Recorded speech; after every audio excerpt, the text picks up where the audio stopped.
Hey, this is Rob Anspach, and welcome back to another eHeroes. Today, my special guest, and I brought this young, vibrant woman on the show because I know that each one of you kind of has gotten stuck, especially in today's day and age, and with the pandemic. And so I brought Klyn Elsbury on the show because I think that she's going to help you not only get unstuck, but get motivated to keep your business on the right path. So welcome, and thanks for being here. Yeah, I'm excited, just chatting with you behind the scenes.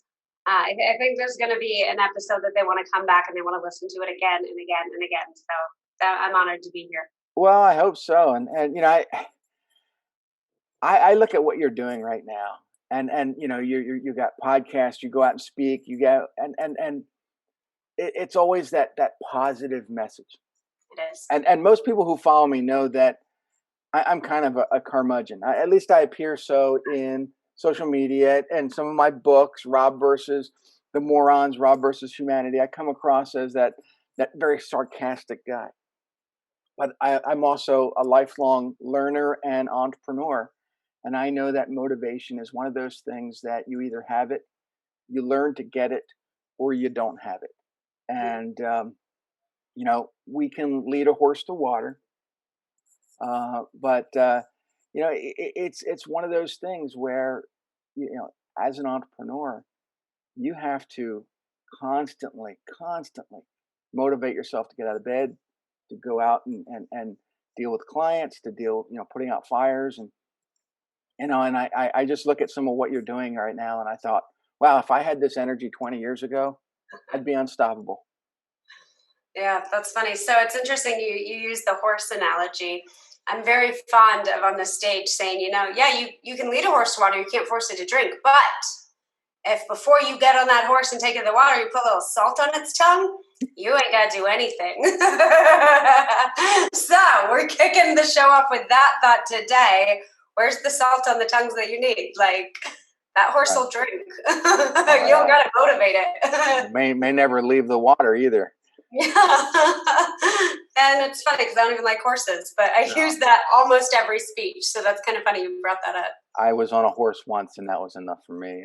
And it was in San Diego, actually. Well, above San Diego, up above Monterey. We rode the horses on the beach there, and after about 2 minutes, I wanted to get off and carry the horse because it was just stubborn.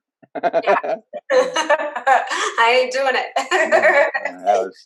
And then they said, you gotta stiffen your legs a little bit and ride up, and by the end of my back was killing me, and I said, never again. So there's a secret there, but I just didn't evidently get it. Yep. Nope. Stay in our lanes, right? That's what we want as business owners. Let's talk about staying in your lane, because your lane hasn't always been straight. Yeah. And you've had to overcome a lot of things to get to where you are. And, people, they see this amazing person up on stage, but it's not always that way. And a lot of the things that you teach come from the lessons learned from your pain and anguish. Yeah. So to bring the listeners in, I've had 67 hospitalizations ranging from 7 days to 6 months because of the complications of a disease called cystic fibrosis. It's genetic. I was born with it. On average, it's twice a year, and some years it's up to 6 months. So I think my record, not that it's a record anyone wants to break, is 154 days a year in the hospital. And so when we talk about the straight line, my second book's coming out, and there's 2 guiding philosophies that brought it in. Okay. So, and I'm going to share those with you real quick. So the first one is champions are built, not born.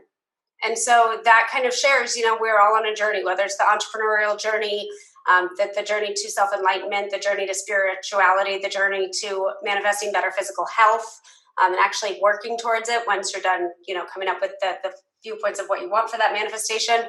And then the second part, if you can't buy into champions are built and not born, you can buy into the concept that everything in your life is a sale. You don't get what you deserve, you get what you've negotiated. And so, although it may not look like it's necessarily the straightest line, I dabbled in recruiting. I've had these hospitalizations. I got my master's prac in a form of neuroassociative conditioning with an emphasis on hypnotherapy. It looks like it's all over the place. However, it's been guided by those two core beliefs I've had. Wow. Yeah. I've always been a big believer in we take the experiences that we learn to make ourselves better, or sometimes worse. But we have to learn from those experiences in order to be, before I became a coach, before I became an author, Mm-hmm. a lot of people that follow me know that I had a carpet cleaning business for 20 years. And people are like, wait a minute, what does carpet cleaning have to do with writing books and coaching people and Everything. doing but the thing is, everything that I learned as an entrepreneur owning that business, whether it be from creating a website, from writing articles for cleaning magazines, to dealing with clients, has Yeah. made me become a better coach in what I do now. So, after 20 years of cleaning up after people, I'm still cleaning up after people. I'm still in the Mm-hmm. cleaning business, but now I'm cleaning up their marketing. I'm cleaning up their message. I'm cleaning up, their authority and what they're trying to accomplish. And, with you, everything that you learned, through all the hospitalizations, dealing with doctors and nurses and everything else, you knew that, it had to be, uh, you know, I think a guiding light to something better. Had to, yeah. It's interesting. My fiance and I, we were talking yesterday. So I'm super systems, I'm super processes, and I'm always acutely aware of my surroundings. Like, actually, I will say to a fault, where I could be talking to you and then I'm hearing a conversation in the other room. And if you pause to breathe, I could just jump right in as if it was that multi-track. And, when you're dating an entrepreneur, he's a very successful entrepreneur. They tend to be a little ADD and maybe a little dyslexic and maybe all of it at once. And so there's sometimes that wonderful marital conflict of like, how do you balance out entrepreneurship, ADD, and then a super systematized chick? And where's this come from? And we had this discussion actually yesterday. The place that it came from, if I had to really dial it in, was, so I have a port. I don't know if the audience can see it, but a port's basically like a bubble that people can jam a 3/4 inch needle into. So when your veins collapse, they can get immediate IV access. And it feeds up through my neck. You can kind of see it popping out. Feeds up through my neck to get me these IVs. Well, what happens is very rarely, but it does happen. It happened to a friend of mine, is you're in the hospital and they usually draw blood draws at very convenient times. So like 11 p.m. and 3 a.m. There's that sarcasm. 3 a.m. And if you're not paying attention to how they cap off the portacath, you can actually bleed out because it's connected to your heart and pass. So I had a friend once wake up in the middle of their hospitalization, and they looked at the ground and something had happened where that tube was opened up and they had a significant blood loss. They hit the thing, they captured their port, and then they just passed out. So they could have died that night. Wow. And just that hyper awareness is where I think, the systematize the process and like taking every part of the journey. You talk about now you just clean up their marketing, right? Right. Well, it's no different. Now I just want to control the blood flow out of my heart and to create something that ensures that I'm there the next day. Mm-hmm. And so every part, to your point, every single part of what we deal with in our lives, you're kind of an idiot if you're not taking it to the next chapter. So I feel you on that. Yeah, and when I wrote my first book, I shopped it around. Nobody wanted it, or they wanted me to spend, a ton of money so that they could redo it to their liking. And I said, no, this is the book that I designed. I'm going to put it out there. And I did it. I immediately sold 2,000 copies. And I thought, huh. So I created my own publishing company.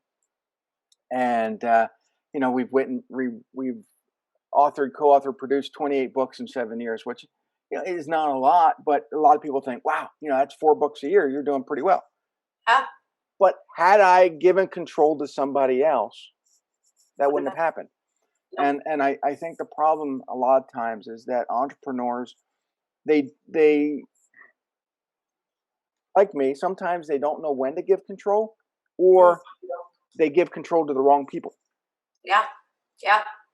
And it comes back down to, so one of the companies I'm consulting for, we're redoing their sales playbooks. And so if you don't have a sales playbook, what it basically means is whatever you're teaching your reps to say in a sales process has to be systematized so they know at any point where they lost that sale so they don't make that same mistake twice. And it's interesting because it's one thing to get 150 documents from a CEO that's never thought of their sales strategically like this. And it's another thing to give them one page back summarizing it all and like that freedom within the framework. And today we're actually tasked with the idea of like, okay, so I can teach it to the reps. That's not a problem. But what if your reps were teaching it to each other and there was a checks and balances? Because at one, we can scale. At one B, we can't scale. And so what is that difference for you? And I just think like in tying it back, 28 books in 7 years, impressive. And from what I'm guessing, about the cleaning business, should you decide that the path is to make it more, how do you do that? And I think those answers are in the ability to take what it is your superpower is and then just dial it down and make it replicatable. Because I think that's impressive. I haven't published 28 books in 7 years. So good for you. It was something that I didn't think was possible years ago. But as I kept doing it, and I internalized the system in my mind, I knew exactly how it was going to do. But you talk about a playbook, and most entrepreneurs don't even have a playbook. They don't have a plan. They don't. Everything is day to day or week to week. And I look at what we're doing, and we have our marketing, our blogs scheduled out for almost a whole nother year. 150 blogs, 3 a week. Until December of 2021. Yeah. So, if you're listening to this, we recorded this in November of 2020. So, that's a good amount of marketing for the next year. But most people, they do week to week. And to me, I don't know how you can do that, because what if tomorrow you break your leg and you can't work for the next 6 months? Yeah. At least your marketing is already set in place and it's out there generating you income. But because you just broke your leg and you're doing everything week to week, you have no marketing in place for the next, whenever you heal. Yeah. It's interesting because my first company was a recruiting firm. That was how I was, in my 20s, I fell in love with that industry and that profession. And I would recruit salespeople from their companies and convince them to become sales recruiters. So it was a little like ice and Eskimos. And when I decided that I didn't want necessarily to own a recruiting company, that I felt that there was more for me personally, I had the thought, like, how do I create a company where if I'm hospitalized 6 months of the year, it's not going to affect me? Right. And so that mindset, we call it the proactive pipeline now, that mindset created that framework. And I think it's interesting. So COVID happens, right? And every single entrepreneur suddenly learns that they don't need the office space they thought they did. Whereas like many of them, they had that in the back of their minds, like, oh, I'd love to get a virtual staff. I don't know how to do it. An emergency happens. Now we know. Yeah. And so it's like, what emergency are you prepping for? Because it could be, a COVID or turning your team virtual. Or for me, it was like, I got to have enough systems, processes, and team power behind me. Because if I go out for 6 months, the last thing I want to be thinking about is, how do I scale? Like, it's too late. Yeah. I always had in the back of my mind, plan for the worst. So I've always had, not always, but over the last 2 years, and it was probably because I got frustrated. I used to always put my marketing out, design it for, a month or two. Mm-hmm. And for me, it wasn't enough. I needed to have that marketing out further ahead. And I knew something was going to happen. I didn't plan for this pandemic, not for 8 months. But when the pandemic happened, I saw businesses fail left and right, and they're still failing. Yeah. And people were scrambling to go to the government. Hey, I need money. I need to borrow this. I need to borrow that.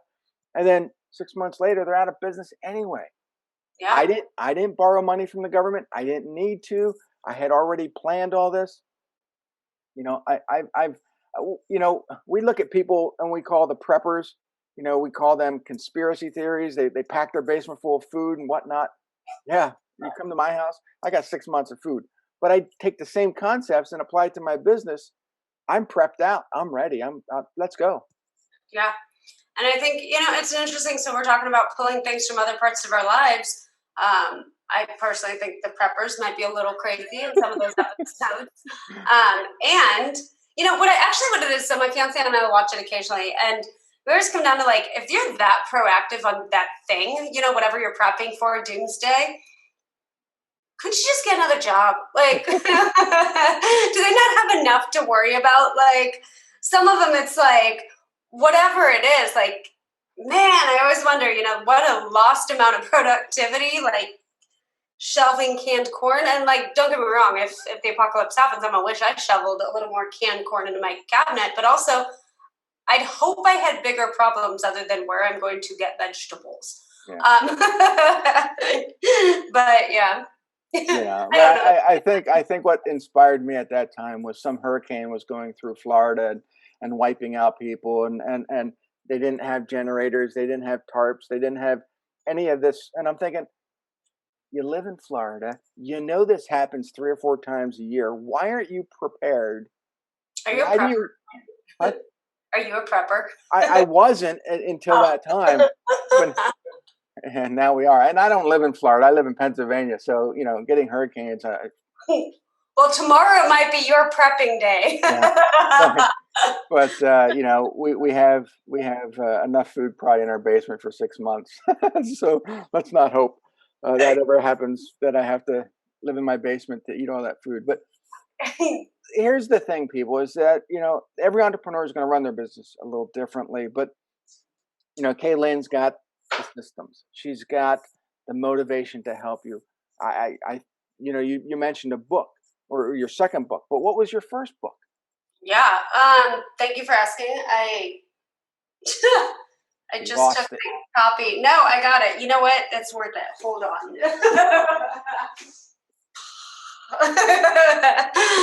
It's Am I on mute? Seriously? No. Okay. I am.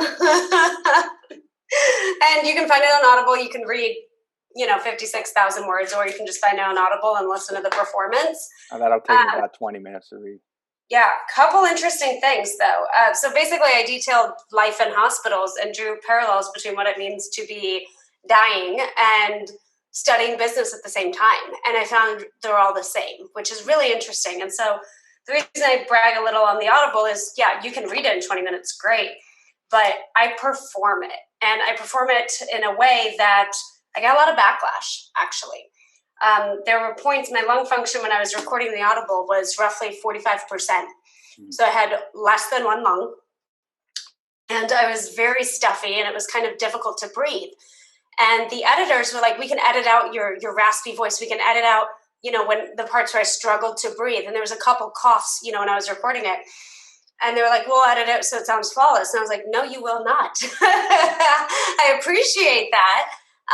Maybe a cough might sound uncomfortable, but when you do it, that's just me. Yeah. And to your point earlier about, I had to control it. This one was my production piece. And every time I go to keynote, I always tell the meeting planners, like, hey, here's what you do. If you want to hire me, great. I'm happy to speak to your organization. But use your Audible credit, listen to the book, because you'll understand how I perform. Yeah. And in those moments, in a way, I think it actually works. So thank you for bringing it up. It's a personal piece. There's some business tactics in there, of course. So when Unstuck Yourself comes out, that's mostly tactics. This is the heart. So I always say, if you can make it halfway through without crying, you have no soul. And here's for all the entrepreneurs, yes, go get the Audible, go get the book. I know you guys can read, so get the book. But here's the thing is that how many of you can actually run your business and be gone for 6 months out of the year? Imagine yourself being hurt, injured with a disease that you can't, that kind of controls your life a little bit. Totally. But how are you going to run your business? And I want you guys to all think about that, because honestly, could I run a business, and be gone for 6 months? This pandemic has taught us a lot of things. This pandemic has given us some changes that we have to do in our business. It's kind of frustrated us. It's given us anxiety. I've done more Zoom calls than I ever care to do ever again. I would just rather meet people in person. I love going to conferences and meeting people for the first time.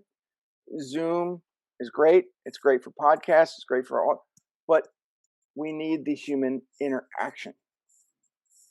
But can you actually run your business, half a year and still make a lot of money? Klyn has proven that you can. Now she did it out of motivation and probably frustration and desperation, but she turned all that into a sideline business of speaking and coaching, and also having businesses. And if she can do it, you guys can do it. Yeah, and I think it's interesting. You said earlier, like most people don't do this, whatever this is. And I kind of, my cheeky self, my less polished version would say, yeah, most people don't do that. And that's why most people aren't millionaires. Like, you boil it down to that, so I think it's 4% of anybody who starts a business in America. And this is circa 2018. So less than 4% of entrepreneurs make it to the million in revenue mark. And we both know revenue doesn't equal profit, right? Right. But it's kind of interesting, so when you start to ask yourself, like, how can I hospital proof my business and have the mill rev? The question you ask creates a different conversation on the how. And I think that's one of the things that most entrepreneurs forget is it's not necessarily your widget, and is your widget the best widget, or your service, because we're all either consultants or widget makers. Like, it's just that simple. And then it comes down to, what are the most successful widget makers do that you're not doing? Right. And what's the reasoning? And you'll find when you have those conversations, you're probably overcomplicating things. Yeah, I think a lot of entrepreneurs overcomplicate what they're doing. Yeah. And you talk about some systems, and a lot of times people think, well, I have to have this system and this system and this system and this system, and they over systematize everything to the point where it paralyzes them from doing anything because they complicate everything. Yeah. For me, I have a system, but it's a very simple system, and I try to keep everything as simple as possible, and I try to explain the things to my clients in a way that they can relate.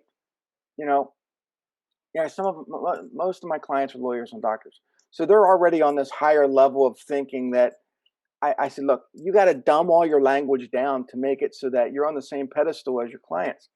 Because if you don't, they won't understand you, and those guys, they're so systematized. Look, no, just stop. But I think systems are great, but I also think that you have to keep it to a level that the majority of your entrepreneurs, the employees that work for the entrepreneurs can follow it. Yeah, I couldn't agree with you more. I mean, I jokingly say, if your system's more than 13 steps, you don't have a system, you have a prison. Could be wrong. But that kind of leads up to your next book, and I saw the cover of it, and it's pretty cool. Yeah, thank you. Yeah, Unstuck Yourself is, I mean, you can't go anywhere in life. You got to have two things, right? You got to have the mindset, and you can mindset and manifest your entire life away, but you also have to have the action. Mm-hmm. And that was a lot, and I'm not saying my first book didn't have the action, but there wasn't. When you read it, you're gonna hear stories that shake you to the core. Mm-hmm. And you're not gonna walk away with, hey, here's 6 things I can do about what I learned. Unstuck Yourself is it's like a totally different human being wrote it. It's a 30-day action plan for anyone in a sales career, whether that's the doctors, the lawyers, the business owners at, inbound sales reps, whatever it is, call centers. And every day you read about 500 to 1,000 words, and then there's Coach Klyn's questions, and you're supposed to answer those questions before you go to day 2. Now, we both know most people aren't going to answer the questions, right? So day 2 is a hard look in the mirror on what the problem you're having is and why you can't take the steps and answer the questions. Like, you bought the book, you dropped $20 on a book. I ask you questions, you didn't even do it day one. Like, just throw the book away. And I'm very clear on that. Yeah. My fiance calls it, my CEO voice, when you go from being, the wife trying to plan the wedding to like, listen here. And so step 2 kicks you in the butt with that CEO voice. And I actually break down through a study I did, the percentage of people who go through step 1 and they answer the questions and they actually strategically think. We followed them 6 months later and found that they were the top producers of their company.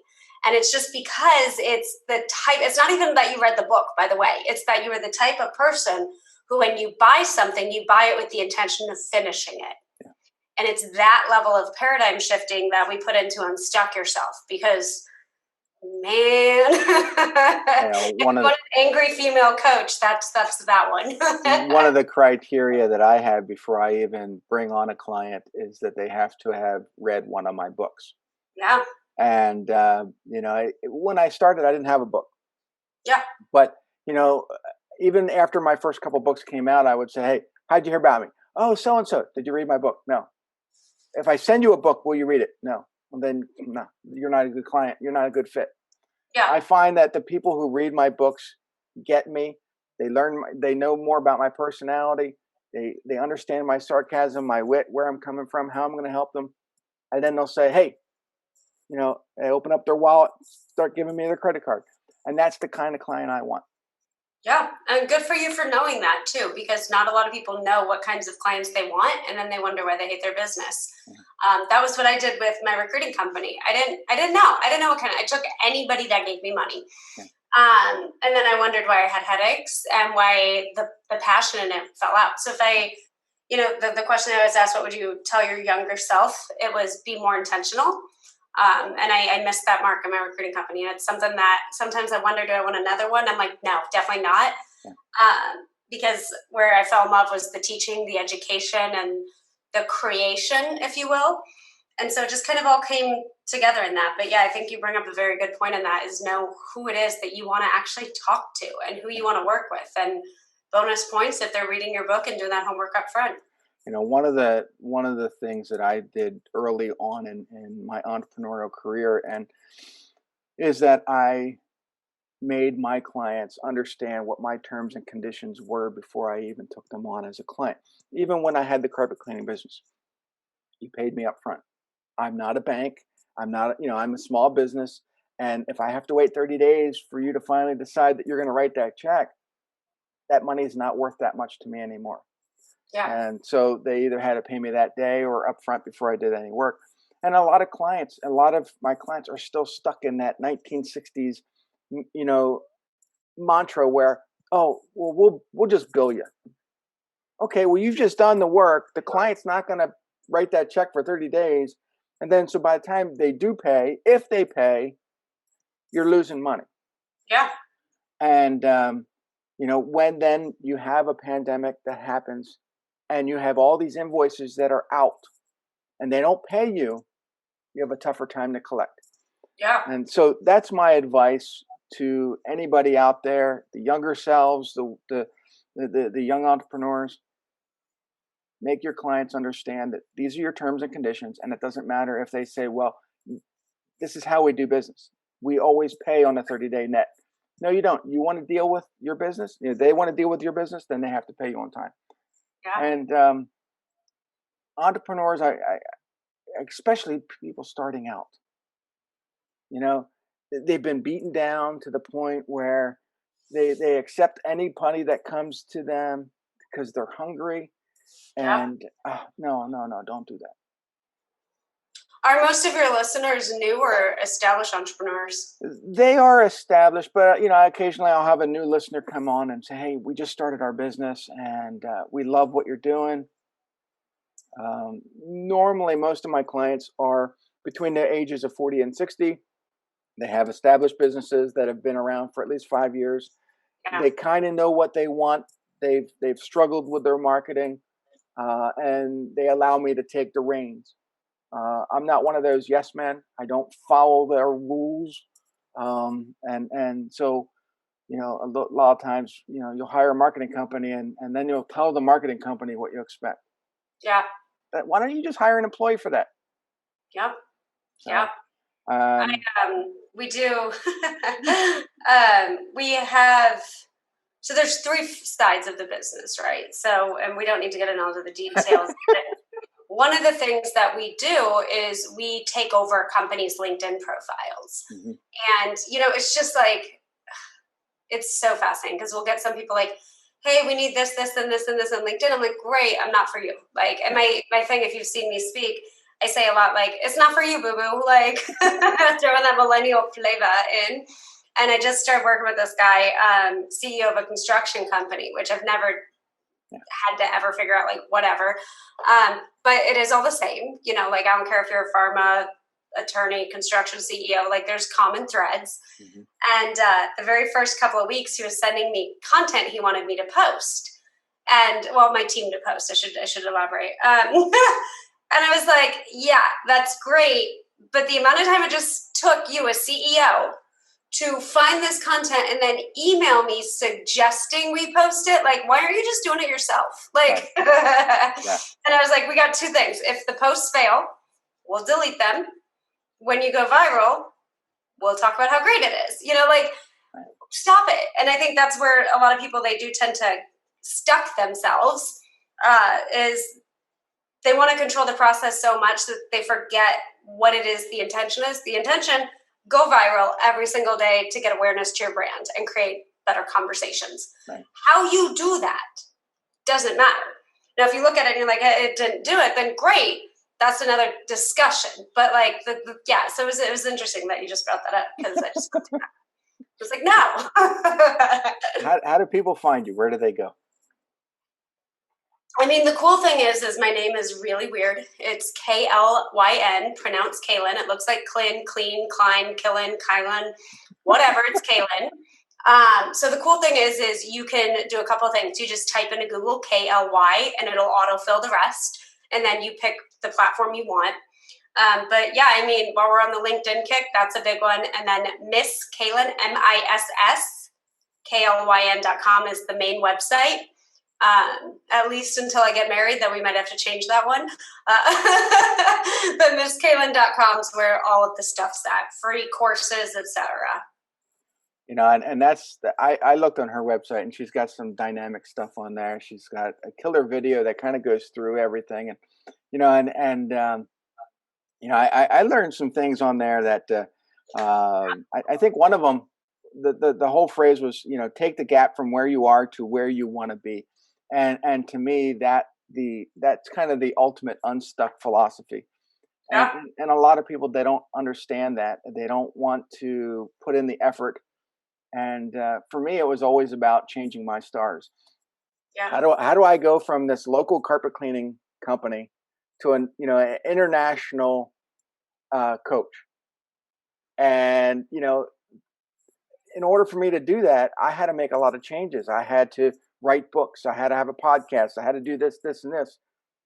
But it took time. It took effort. It took change. And a lot of things that other people didn't want to do. Yeah. I had a chick yesterday that's so cute. Sweetheart of a gal. Love her to pieces, which is always the preface for like, let me tell you some shit, right? And she was like, yeah, I really want to be a coach. And I don't typically work with younger women. It just never in my cards. I'm typically like the older adult male because I give them a run for their money. Yeah. And she's like, I want to be a coach. I was like, great. You thought about podcasting, you thought about books, you thought about having a website. And she goes, no, but I just want to help people with their health. And I'm like, great. Have you thought about med school? Have you thought about, alternative clinics? Like, what's that thing? And she goes, well, no, I just read a ton on Instagram and I feel like I could coach people. And I'm like, wow, that is not going to work for you, honey. Like, and I was like, I'm not the coach for you. And so it's just kind of interesting you bring that up. Is like, we talk about how do you take the gap from where you are to where you want to be, and you can close it in an instant. And it comes down through things like that, just know your lane, stay in it. And if the people you want to be have 7 books and a podcast and a website, you should probably consider writing a blog to start, start. Yeah. Social media is great. I love it. I've written books on social media, The problem is that this generation believes that social media is going to make them a YouTube star, or Instagram star, or influencer, and it doesn't work unless you put the effort behind it. Yeah, But I a found lot that of the hard way. I had a keynote, and it was just a weird situation. Like I was having martinis on a beach, and a guy invited me to speak to his group, and I'm thinking it's like 4 people, and it wound up being 1,500 entrepreneurs. And I'm like, okay, this is like a big thing, right? Like a conference. Like it was classic Kaylin. Like, and I did it, and thank goodness I got highest rated. So go me, shameless plug. And where I faltered is I thought it was just a drunk conversation on a beach. Turns out I went so viral so quickly, and I didn't have a back end of the business. So I really didn't do anything because I didn't have anything other than a story. Yeah, So that was when I kind of learned, hey, business 101, know what you're doing. a couple of years ago, I helped a client, and he used to like these polished videos. And I said, let's just put up one raw video and see what happens. And he's like, no, I don't want to do that. I said, just try it.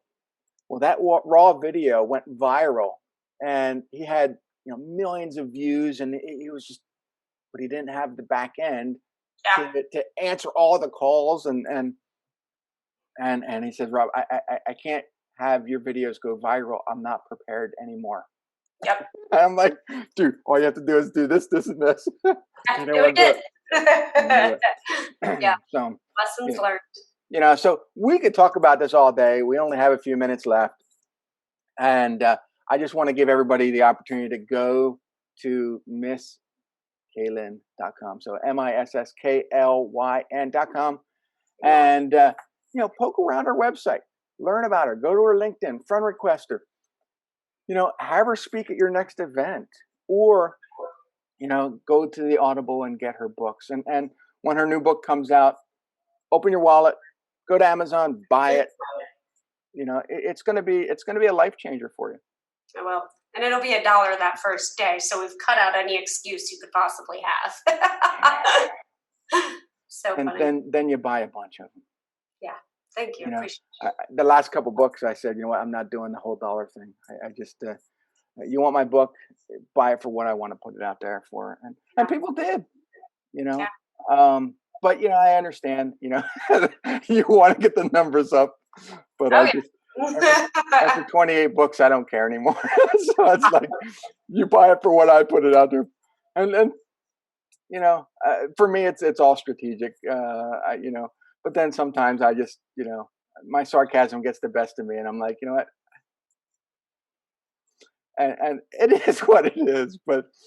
Well, that's the difference between a 28-time author and a 2-time author. Like, I'll see you in 26 times, and my books will be priced more. The funny thing is that book launches to me never get old. No, I love doing them, but I think after a while, my listeners and my audience is like, "You wrote another book? Seriously? Do we want another Rob Anspach book?" You're like, yeah, duh. And I'm like, dude, I got a whole bookshelf. You got plenty of different choices. You got sarcasm, you got social media, you got life lessons and copywriting, and they're like, yeah, but another one. So now I help my clients with their books, and I've helped lawyers and doctors, and I love the next book I have coming out is for a client, and it's almost done. It'll be out by the end of the year. And then I have another Rob versus book coming out in April. And so it's, to me, I love the process.